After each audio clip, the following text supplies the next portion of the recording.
Be ready. 15 seconds.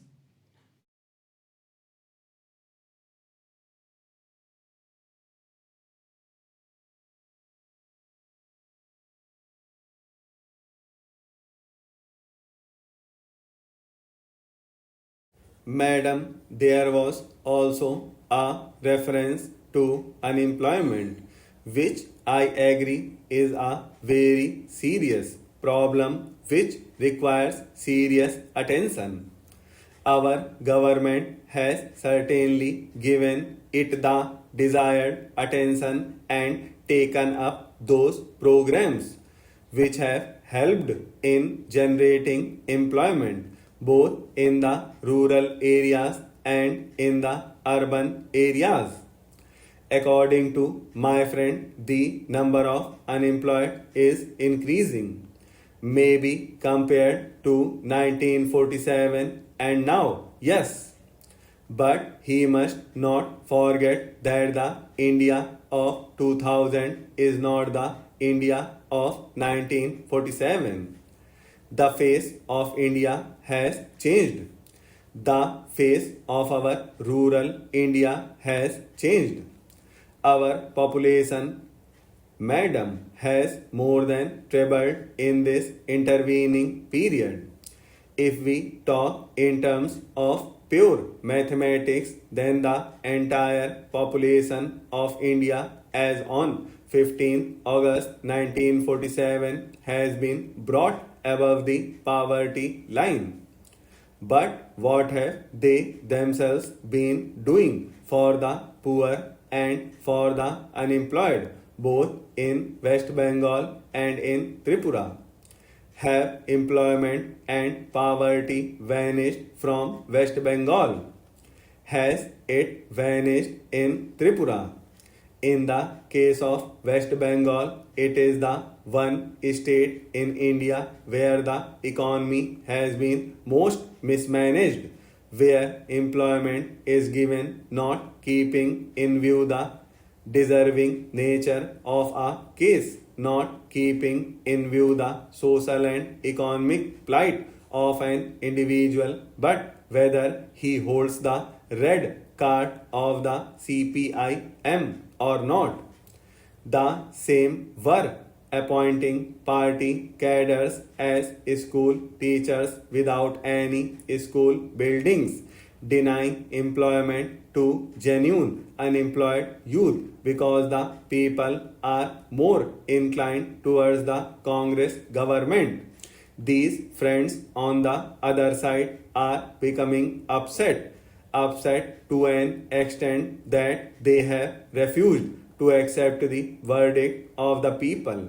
They have refused to accept the mandate given by the people to Congress party even in the latest election in Tripura. Madam, coming back to the situation which prevailed last year, it is a matter of concern that we continue to have a serious challenge posed by the fundamentalists. It is well known that they have been getting the assistance from across the border where training camps have been set up. They are getting weapons from there, and innocent people, including women and children, are becoming increasingly the victims of such forces.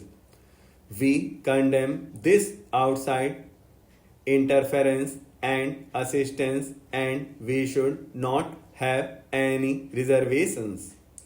Sir, the other threat which we face because of the military build up across our borders is also a threat for all of us to face.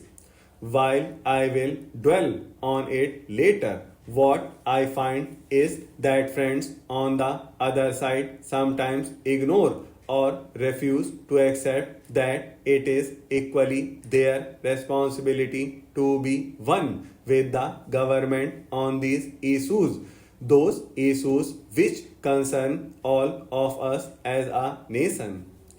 Last year, we have also seen the worst drought of the century, more severe than what was there in 1967. The drought affected 240 districts in the country. In some parts of Saurashtra and Rajasthan, it was for the third or fourth successive year that the drought was there. And in Bengal, Assam, and parts of Bihar do had floods.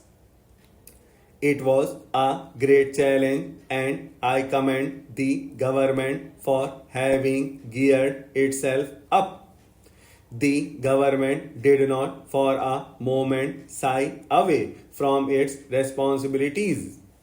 In spite of the enormity of the challenge, the situation was met effectively. We all know with what promptness the central teams were dispatched to all the affected states to assess the damage or the loss. Timely assistance was provided to the people, particularly to the farmers. The public distribution system was strengthened. Water was made available. Essential commodities were made available, and there was no panic.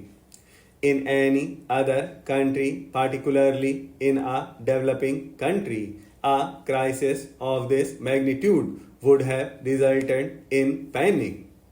But here we commend the government for having weathered the storm, and in addition to that, for the alertness with which the counter fiscal measures have been taken and financial discipline introduced in the country to check the inflationary trend. I will not go into details about the economic achievements which have been mentioned in detail by my esteemed colleague. But may I say that this challenge of drought is certainly not over. We must never be complacent. We have to invoke the latest technology to unearth our hidden ground water resources. We have to ensure adequate growth in production of fodder and also strengthen our public distribution system. I have no doubt that the government, which has demonstrated clearly its abilities and its determination, will be able to do it. I may briefly mention about some of the very significant achievements during 1988. In spite of all challenges, we expect an industrial growth of 8 to 9%. This is commendable, and I hope our friends on the other side, though they oppose this motion, will not disagree with something which is so visible and clear. Only a fraction of the cultivated area is at present irrigated. You, Mr. President, have remarked that we can double the acreage under irrigation so that cropping can be extended. The amount of land available is fixed, but the pressure on the available land is steadily increasing. There is no alternative, therefore, to increase the efficiency of land utilization and getting higher productivity per acre. Irrigation is one means towards this end.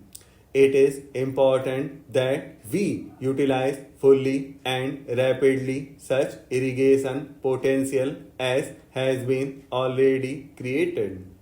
I think this requires much closer association than is generally found between the irrigation engineer, the agronomist, and the farm extension worker.